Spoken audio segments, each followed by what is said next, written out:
Tutasema ni lazima kila Mkenya apewe kitambulisho.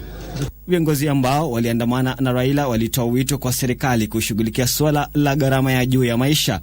Sisi tunaambia Raila Amolo Odinga, kama hiyo report haina mambo ya cost of living, kurudisha gharama ya maisha chini, usiweke sahihi. That report must address the cost of living. We want the cost of living to come down, and the government has got the capacity na wako na uwezo kuleta chini gharama ya maisha.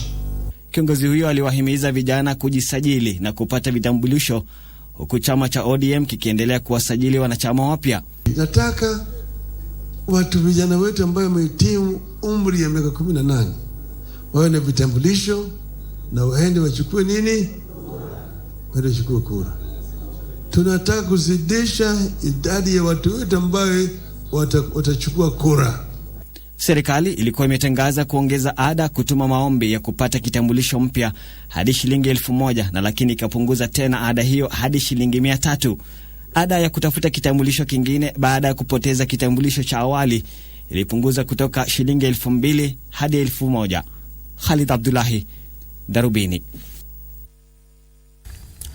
Na mtazamaji, kamati ya kitaifa ya mazungumzo itakutana na waziri wa fedha Profesa Njuguna Ndung'u Jumatano ijayo kujadili masuala ambayo hayajashughulikiwa kuhusiana na gharama ya juu ya maisha. Kundi hilo linaloongozwa na mbunge wa Kikuyu Kimani Ichung'wah na kinara wa Wiper Kalonzo Musyoka lilikosa kuafikiana kuhusu mbinu bora ya kushughulikia tatizo la gharama ya juu ya maisha. Kamati hiyo inatumai kuwa waziri ataangazia masuala yanayozua utata na hivyo basi kuwezesha kutolewa kwa mapendekezo ya muda mfupi, yale ya muda wa kadri na yale ya muda mrefu ili kushughulikia gharama ya juu ya maisha. Baadaye, kamati hiyo inatarajiwa kuandika ripoti kabla ya makataa ya muda wake wa kuhudumu kukamilika tarehe 26 mwezi huu. But we have also found need to make further consultations, and that's why we asked for time out to make further consultations, principally with the National Treasury, and we shall be recalling the Cabinet Secretary in charge of the National Treasury to join us when we reconvene next week on Wednesday, by which time we expect also to have a draft report to consider as we settle on the small issues that we are here to agree on. Is that we want to make recommendations, especially on the matter of the cost of living, some that are immediate, others that are medium term, and some that are far-reaching long-term interventions, both the administrative, policy and legislative. And therefore, that's why we are not able to resolve these issues immediately. They should help us crack that issue, because at the end of the day, they are the ones who collect the revenue, they are the ones who dispense, of course, service government programs, and so at this time we all know the country is crying out for help. So the cost of living matter, we decided to confront it head on. Okay, that's why we have asked for further consultations. Haya, polisi katika kituo cha polisi cha Kiambu wanachunguza kisa ambapo mtu mmoja ambaye alijisingizia kuwa mgonjwa katika hospitali ya Kiambu level 5 anadaiwa kuwaibia wagonjwa wasiokuwa na habari. Na mtu huyo aliiba pesa kutoka kwa mgonjwa ambaye alikuwa amepokea pesa kutoka kwa chama chake cha akiba na mikopo. Hatua hiyo inadaiwa kumgutusha mgonjwa huyo ambaye alikuwa akisubiri kufanyiwa upasuaji na kumfanya kuaga dunia, huku familia yake ikitoa wito wa haki kutendeka. Familia ya Julius Mungi inaomboleza baada ya kumpoteza mpendwa wao katika hospitali ya Kiambu level 5.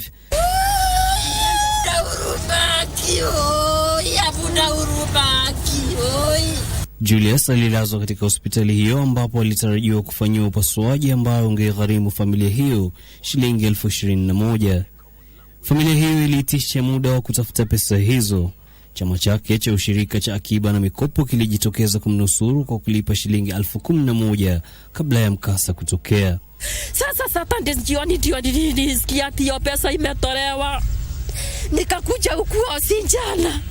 Tukajaribu kufuata hiyo kitu. Tumekuja na askari. Tukapata huyo mgonjwa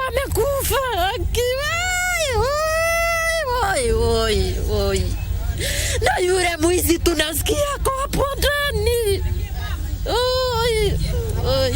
Familia hiyo ingali imepigwa na butwaa, huku ikihisi kuwepo kwa njama fiche inayolenga kuwalaghai wagonjwa wasiojua kinachoendelea.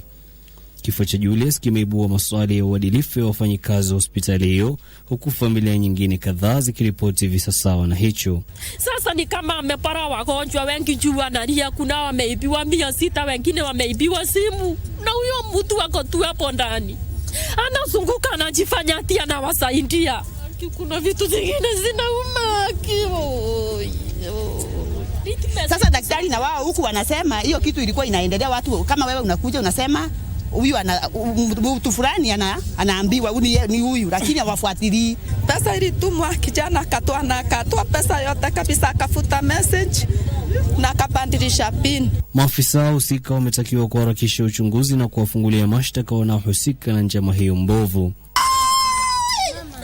Yusuf, Darubini. Taarifa ya kusikitisha bila shaka. Kenya kuna wahuni.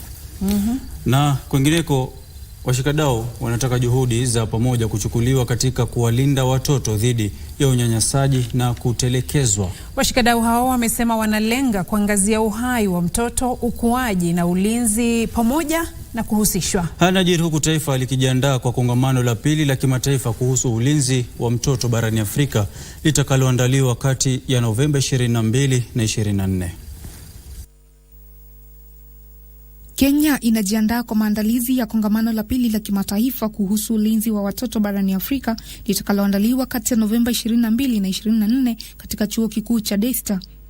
Akizungumza wakati wa hafla ya uhamasishaji wa wanahabari kuhusu juhudi za kumaliza dhuluma dhidi ya watoto, naibu mkurugenzi wa Baraza la Kitaifa kuhusu huduma kwa watoto Mwambi Mung'are alisema kongamano hilo litakawezesha watoto kuhusishwa, kupata sauti na kupewa motisha kupitia mipango ya kielimu na kiufundi.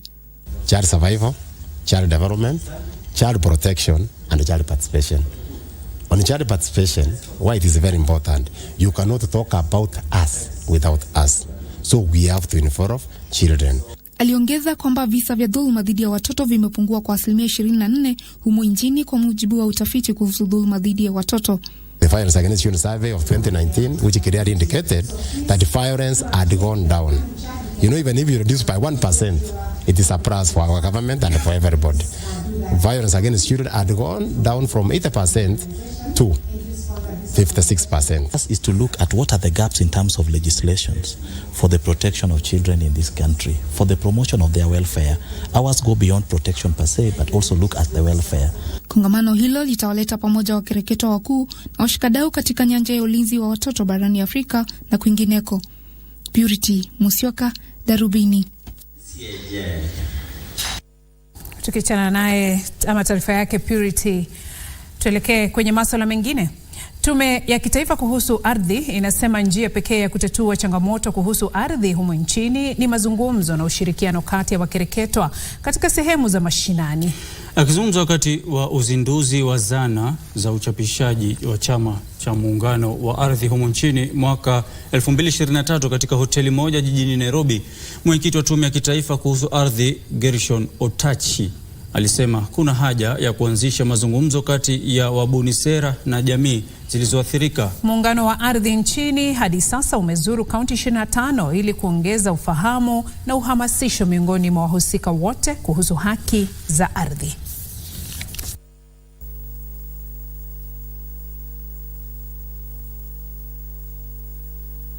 Community level, what the communities feel and believe should be the solutions that they have, so that the answers should be grassroots based.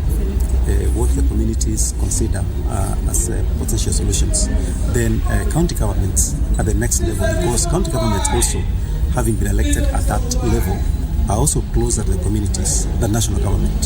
So then that should be cascaded in that sense, so that then the synergy between national government, county government, the commission and the communities. But because there are some areas that lack clear demarcation of roles, to get that the security apparatus give themselves the authority to handle natural resources without explaining to the communities how come a chief or a police officer or an officer who's not in the law is handling matters resources? Involved in matters pertaining to land, so that the different kind of injustices that go on, known or unknown, are sorted out.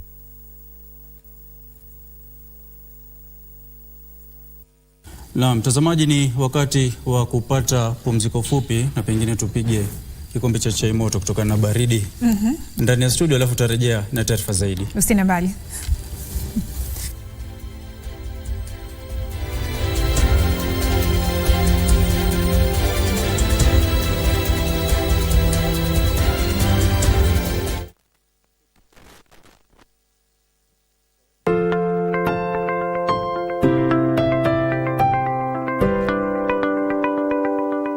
In a world filled with uncertainty, there is one thing we can always count on: the power of compassion and generosity.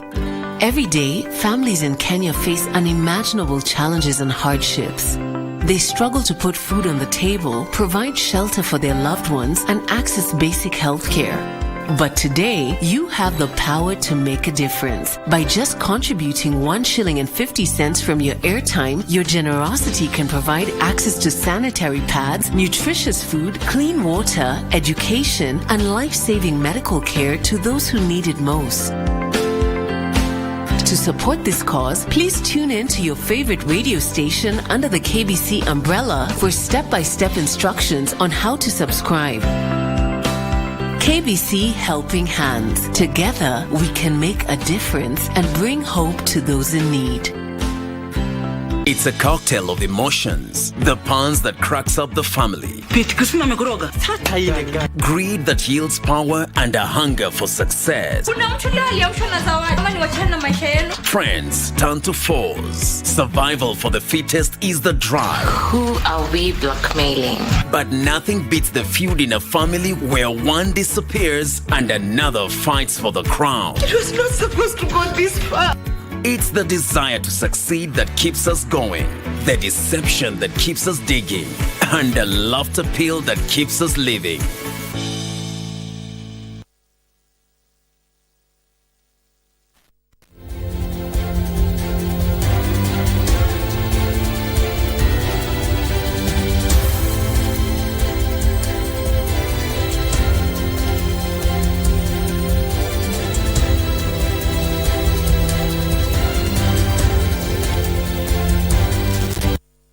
Karibu kwenye awamu ya pili ya Darubini Channel 1.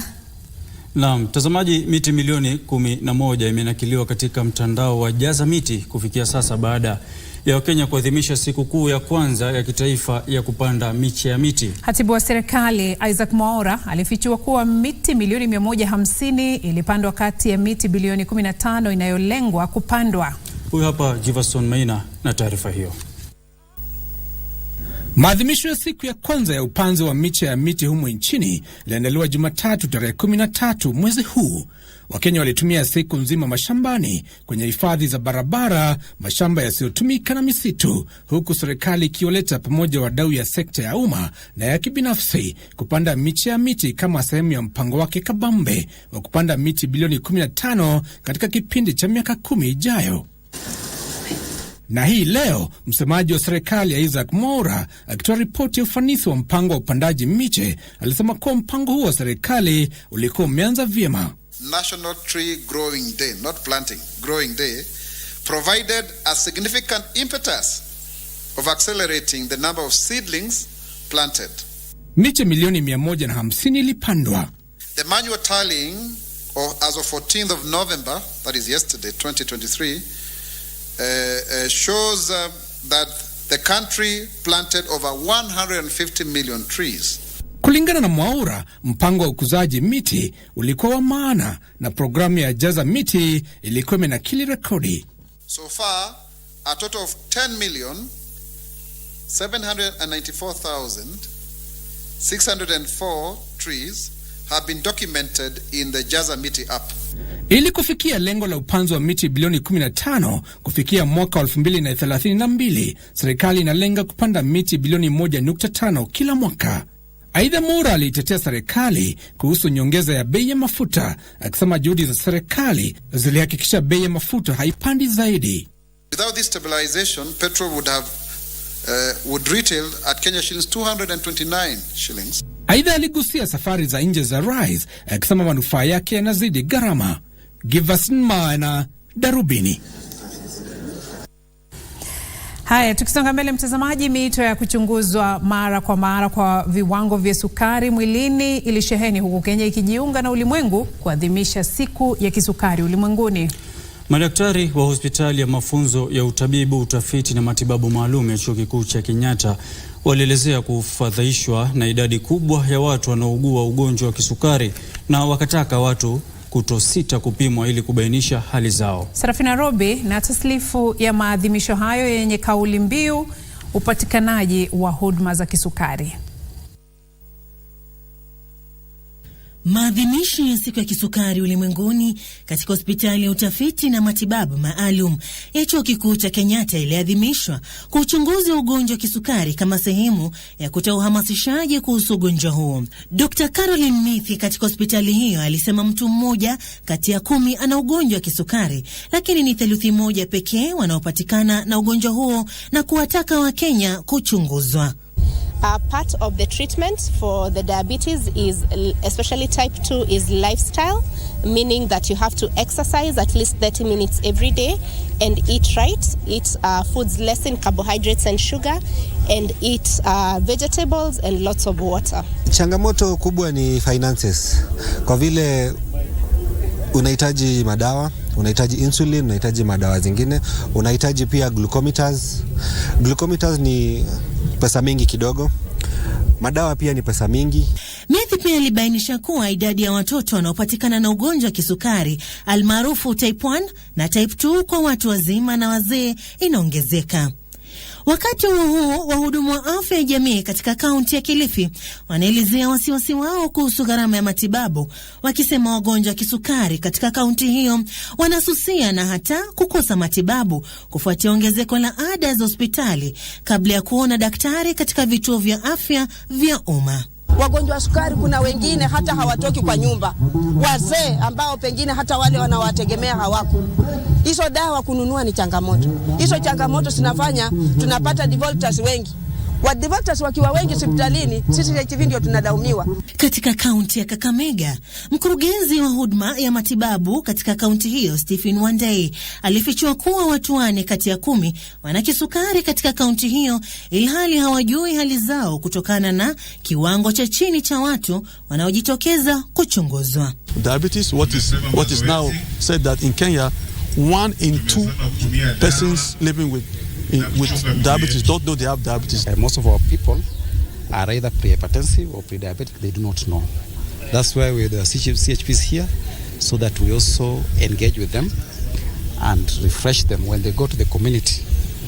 How do they engage our people, even as they take their blood pressures? Haya yanajiri huku chama cha Kikristo cha afya humu nchini, yani CHAK, kinaibua wasiwasi kuhusu ongezeko la visa vya kisukari miongoni mwa wanawake wajawazito. Risk factor age related is above 40, but even below 40, women who are pregnant can develop diabetes.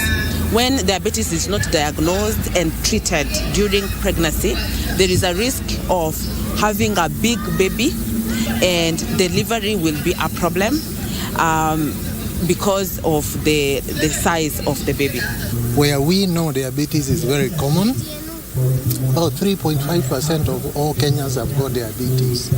Internationally, about 3.5% are just at the verge of getting diabetes, what we call pre-diabetes. Sarafina Robi, Darubini. Wasimamizi wa hospitali ya Madhetani ambayo ilifungwa na baraza la chama cha madaktari nchini KMPDC siku ya Jumanne kutokana na madai ya utepetevu wamesema huenda hatua hiyo ilichochewa na ushindani wa kibiashara. Naibu mmiliki wa hospitali hiyo Masi Kirito Motegi hata hivyo amesema kuwa hospitali hiyo ilikabiliwa na visa viwili tata na vilishughulikiwa kwa njia ipasayo. Jana jioni, baraza la madaktari humu nchini ilifunga hospitali ya Madhetania iliyoko katika eneo la Kawangware jijini Nairobi kuhusiana na madai ya kukosa kuafiki viwango vya afya vinavyohitajika. Lakini usimamizi wa hospitali hiyo inapinga hilo. Normally, facilities comply to standards and we provide annual licenses every year for their continued operations. If we do not get any complaints from the persons receiving services, and if during our regular compliance visits they are found to be complying, then we allow them to continue. Kwingineko, jamii ya Abagusi inayoishi katika kaunti ya Nairobi sasa inataka serikali kumpa mmoja wao wadhifa wa katibu katika wizara. Wakiongozwa na mwenyekiti wao Joseph Nyandika, kundi hilo linadai kuwa jamii hiyo sasa inapaswa kutambulika kama ile iliyotengwa. We don't understand which criteria His Excellency Ruto used to get more than 13 PSs of the 51, and the Kisi's don't have even one. Tukikuja Nairobi hapa Mkisii hajapata position zile ambazo yeye anaweza kuchifunia kama mpiga kura Nairobi.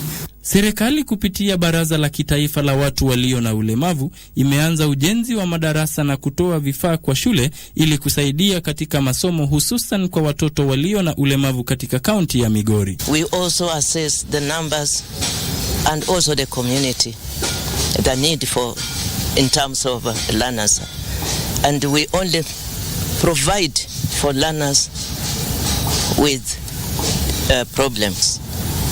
So before we even step up to the next level to say we'll consider.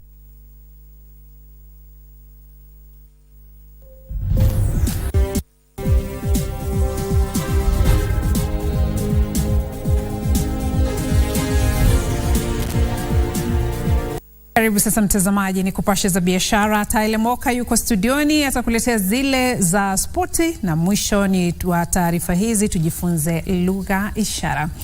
Kampuni ya uzalishaji umeme humu nchini inapania kuwekeza kwenye mradi wa kawi ya miale ya jua ambayo itaongeza megawati 42 za umeme kwenye mtandao wa kitaifa.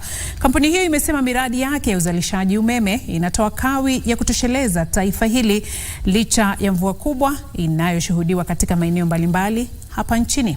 Mseto wa taarifa zetu za biashara. Kampuni ya KenGen ambayo huchangia 60% ya kawi inayotumika humu nchini inapania kujitosa kwenye uwanda wa kawi ya miale ya jua kwa kutengeneza kiwanda chake cha kwanza itakachokuwa na uwezo wa kusalisha megawati 40 za umeme. Mradi huu unafadhiliwa na Benki ya Maendeleo Ujerumani, utajengwa kwenye bwawa la Kamburu ambalo ni mojawapo ya mabwawa 7 ya usalishaji kawi yaliyoko kwenye mto Tana na ambayo usalisha megawati 94.2 za umeme. Our pipeline going forward is on green energy, and I think you'll be seeing a lot of that on the hydros, on the geothermals. But at the same time, you're looking at exploring solar here in the Seven Forks, about 42 megawatts. Kwingineko, kampuni ya kiteknolojia ya Isola imezindua programu mpya ambayo itajumuisha mbinu za kisasa za akili mnemba amekuwasaidia watu walio na matatizo ya kiakili kusoma. Naibu mkurugenzi wa idara ya huduma kwa watoto Philip Nzege amesema hatua hiyo inatoa mustakabali kwa jukumu la serikali la kukuza akili mnemba. Programu hiyo kwa jina la zaidi inatarajiwa kubadilisha taswira ya ujumuishaji, ina huduma mbalimbali zitakazoimarisha mtagusano baina ya watu mbalimbali. Getting a partner like Isola coming on board to address that particular special category, it means is a score for the government, and obviously we'll be there to support and also to guide on policy and legal frameworks. Mwishowe, mipango inaendelea kubuni baraza la ushauri la wahandisi ili kupiga jeki uwezo wa kukagua na kusimamia miradi ya umma.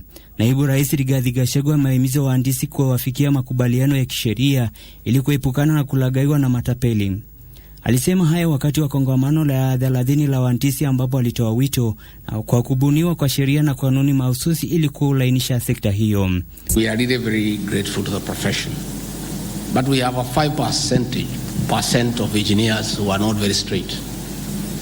They are not truthful. They lack integrity. They connive with contractors to compromise standards. We have roads that have been started even before the completion date. There are potholes. Felix Q, Darubini.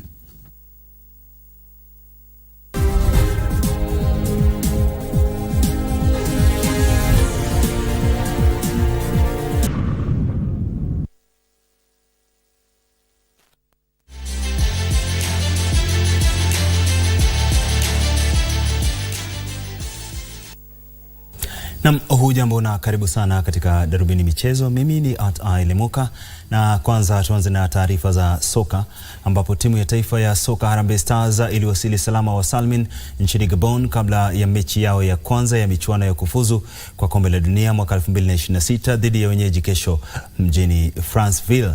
Kenya imeorodheshwa katika kundi F pamoja na Cote d'Ivoire, Gabon, Gambia, Burundi na Ushelisheli.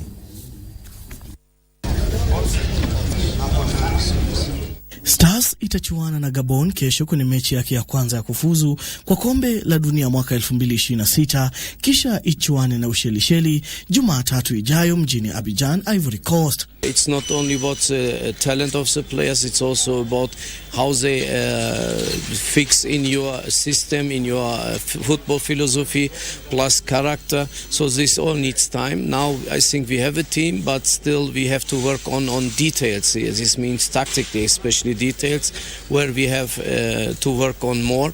And people have to understand that if it's a national team, you have not daily training. And daily training, you can solve all the problems easier. Tumetayarisha hawa vijana vizuri, tumetayarisha mechi za kirafiki.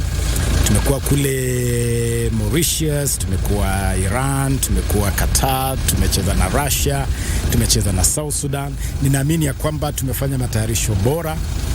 Vijana wamekuwa kwenye kambi, tumeleta wachezaji wanaostahili wajiunge nasi. Aidha, Stars itazikosa huduma za walinzi Daniel Anyembe, Joseph Okumu na Eric Ouma wanaouguza majeraha. Kenya imeorodheshwa kundini F pamoja na Cote d'Ivoire, Gabon, Gambia, Burundi na Ushelisheli. Daniel Mwendwa, Darubini Michezo. Naam, vizuri sana Daniel Mwendwa kwa taarifa hiyo. Sasa tuangazie taarifa inayohusiana na timu ya Headquarters Sub-Unit ambayo ilishinda timu ya Company ambao mabao 3-0 kwenye siku ya kwanza kabisa ya mashindano ya soka ya kamanda wa GSU katika uwanja wa chuo cha Embakasi B hapa mjini Nairobi. Mashindano hayo yamevutia timu 8 kutoka vitengo mbalimbali za GSU.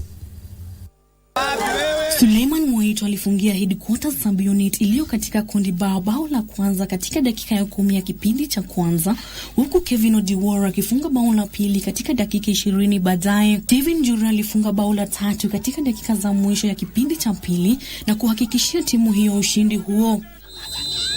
Kwingineko, Embakasi B Unit ilitoka sare ya bao 1-1 dhidi ya Victor Company katika mchuano wa kundi A. Moses Tulusi alifungia Victor Company kabla ya Joseph Sifuna kuwasawazishia wenyeji katika dakika 25 ya kipindi cha pili. Game leo imekuwa poa.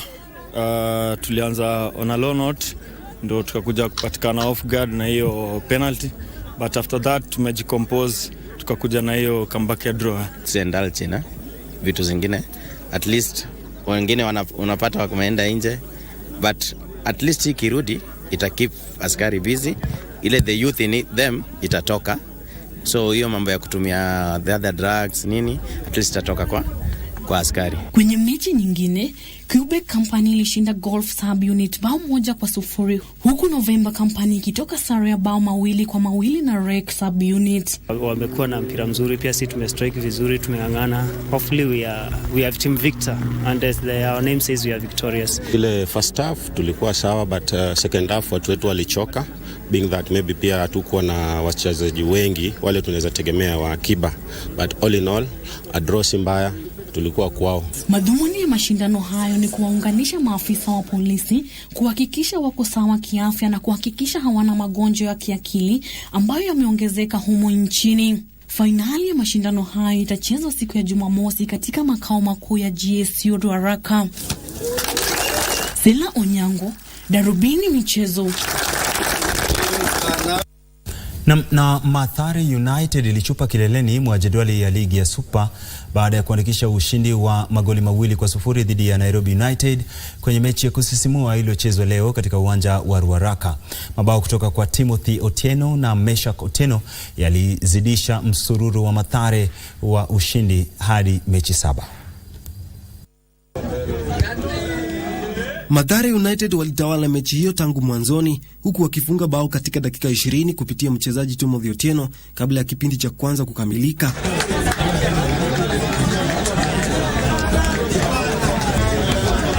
Kwenye kipindi cha pili, timu zote mbili zilikuwa na nafasi sawa za kufunga, lakini walinzi walimakinika vilivyo. Kwenye dakika ya 89, Mathare United walipata bao la pili kupitia mchezaji Meshak Otieno.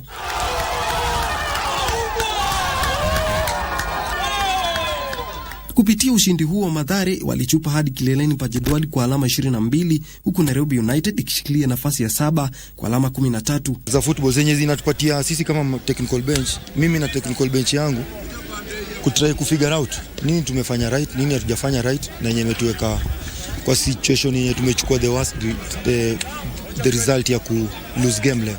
Ilikuwa ni game tulikuwa na tarajia ikuwe difficult kwa sababu both teams are very good teams na walikuwa wote wanataka hiyo ushindi ya hiyo game, but ilikuwa important kwetu kwa sababu ya quest yetu ya kurudi KPL that we keep momentum going. Ligi hiyo itaendelea weekendi hii, huku mechi 10 zikiratibiwa kuchezwa.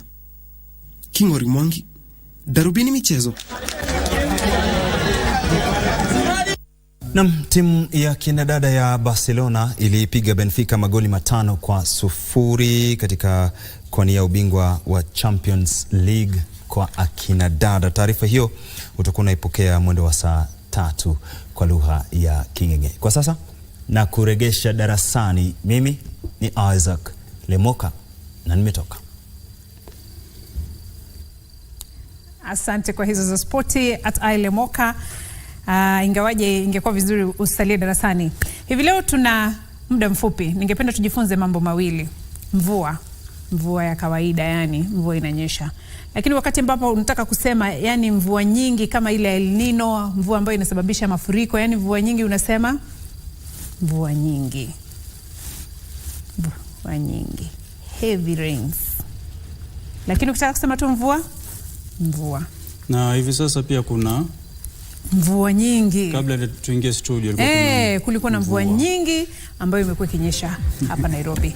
Na mtazamaji, kufikia hapo ndio tunatamatisha taarifa hizi za Darubini ya Channel 1. Wapo Maulana taridhia, basi inshallah tukutane hapo kesho. Naitwa Ahmed Jumabalo, ukipenda niite AJB. Anwangeshi amekuwa msaidizi wetu kwa lugha ya ishara. Asante sana kwa muda wako mtazamaji kutazama Darubini ya Channel 1. Tukutane kesho majaliwa na kutakia usiku mwema. Mimi naitwa Beatrice Gatonye Ngetich.